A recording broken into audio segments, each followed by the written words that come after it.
Сәлеметсіздер ме, құрметті әріптестер. Нөмір 31 береке жалпы білім беретін мектептің бастауыш сынып мұғалімі Алтынбекова Забира Нұрлыбекқызы. Қағидамыз әділдік, тірегіміз жауапкершілік, мақсатымыз өрлеу.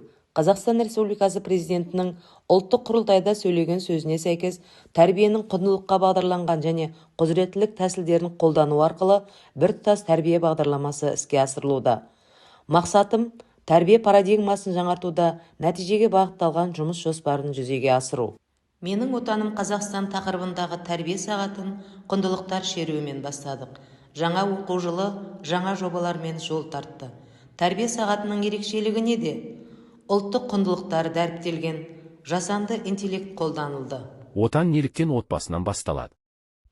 Топпен жұмыс жасалды. Оқушылар 1 минут әдісін пайдаланып, өз елін туристерге таныстыруды үйренді.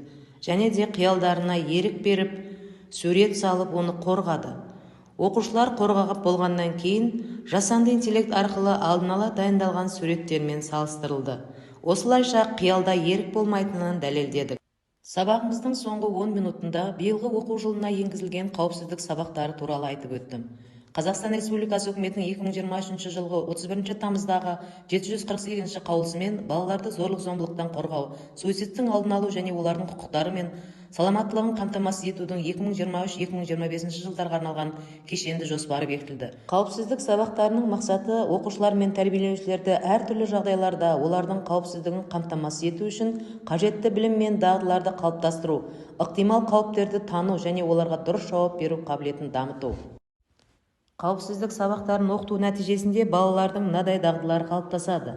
Көшеде, аулада, білім беру ұйымының аумағында, қоршаған ортада қауіпсіз жүріс-тұрыс қағидаларын сақтау, қауіпті жағдайда жылдам әрекет ету үшін экстремалды ойлау, өзінің эмоциялары мен мінез-құлқын бақылау, өз мінез-құлқының және басқаларға әсер ету тәсілдерінің жауапкершілік танытудың алгоритмдерін құру, өзінің эмоционалды жағдайын тұрақтандыру және барабар әрекеттер үшін қауіп деңгейін қабылдау өткірлігін төмендету бойынша өз рөлі мен функцияларын түсіну.